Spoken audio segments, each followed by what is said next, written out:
Pero may tubig-tubig pa sa loob. Nabaha. Tigas mo. Yan o. Yan, binibiyak yan. Bali itong pandikit na ito, yung mga kapalibet na yun. Bali initin lang yan. Tapos ito rin yung ibabalik nila o. Yung mga pandikit. Balik sa original. Ito yung tubig-tubig yung sa loob. Headlight ng Montero Sport. So, sa lahat ng gusto magpalinis ng headlight. Katulad nito, meron ng tubig sa loob. Nagkaroon ng moist. Kaya pag malalabo yung ilaw nyo, pwede nyo ipalinis. Tatanggalin yan. Babalik sa dati. Parang bago. Pag natapos. Yan ang katuan niya. Nagkakaroon ng moist doon sa loob. Tubig. Kayang-kayang tanggalin yan. Lilinisin. Ito, tatanggalin yan. Bibiyakin yan. Kaya pati itong labas at saka yung sa loob yan, nalilinis. Ganyan ang proseso. Tinatanggal yan, no?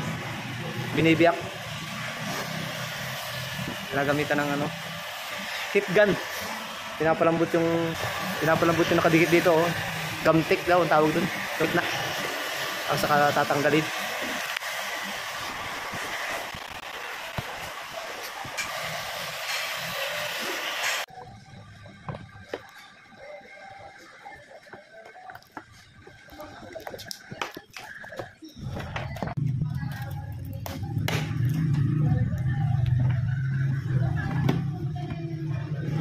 Pero may tubig-tubig pa sa loob. Nabaha.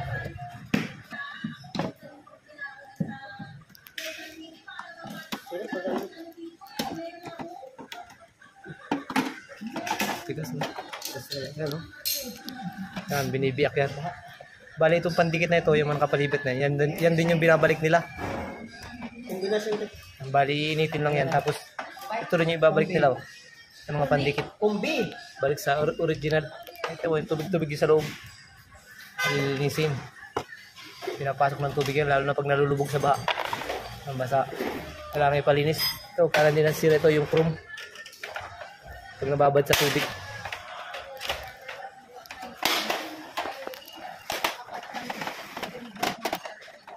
At yan, lilinisin. Babalik sa dating kulay.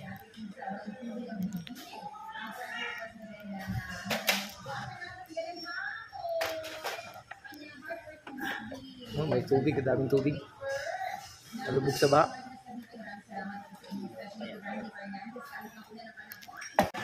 Ito, nililinis nila ng maayos. Pag nabiyak na siya, ganito ang itsura niya. Nililinis. Magiging ganito ang itsura niya. Ano? Ayan siya ginagawa. Ito yung mga finished product. Ito yung mga natapos na. Kanya, bumalik na sa dati. Bago na siya. Ayan, ganito siya. Ito na yung mga natapos, oh, gawin. Yan. Ito yung bumalik ng dating linaw. No, bago, parang bago. Ililinis na ng maayos to para bumalik sa dati. Ito yung mga nalilinis nilang mga headlight, oh. Yan. May alikabok lang to pero nalinis na yan. O baka may hinahanap kayo na headlight. Pili lang kayo dito. Ito, headlight ng Honda Civic. Ito sa Montero. Ito sa Fortuner. Ito sa Volvo. Ito, Nissan X-Trail. Ito, Porsche. Ano yung isa ba? Yung isa ba yung Nissan Kebuli? Oo, yan o. Mga headlight na yan. May naghahanap ng headlight. Ito, available to. Mga surplus. Ito, Honda CR-V. Honda Civic daw, 2004 to. Medyo malikabok lang pero malinis yan.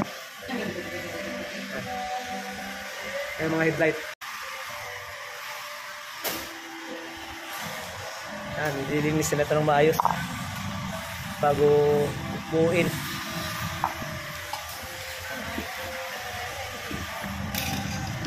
Bali yan, ang mga natatanggal na ito, pinabalik din nila ito. Recycle para original. Ang ginagamitan na ng ano, heat gun. Para pag ano, i-resell siya ulit, buo pa rin siya, parang hindi natubuksan. Diba? Parang balik sa original. Balik sa original. Kung palinisan ninyo sir, kung bibili kayo ng ano, kung bago, mapamahal kayo, kailangan linisan lang. Once na ano, yung Kung may basag, pwede ka magpalit, di ba? Yan o, ito yung may-ari o si Ate Cherry. Wow, wow, grabe ka, hugot. Si Ate Cherry o, so yan, puntak lang yan. Quality Yan. gumawa yan. Pinatanggal namin yung original na siliko. Or,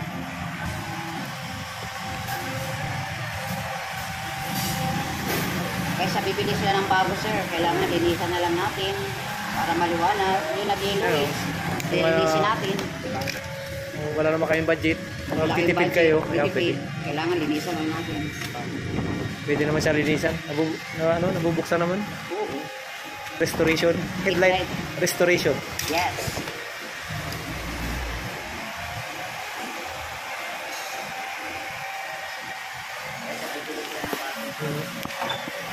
Kaya nasisira o yung chrome. Pag hindi ka agad napapalinis, pag nagkaroon ng tubig sa loob. Nasira yung chrome ng headlight. Ano ganyang karaming ginagawa nila dito. Gawa ng sa nagdaang bagyo, nabaha. Yan, kaya puro tubig ang ginagawa nila nasa loob ng headlight. Kaya ang dami yun. Kanya kadami ginagawa nila. Araw-araw yan.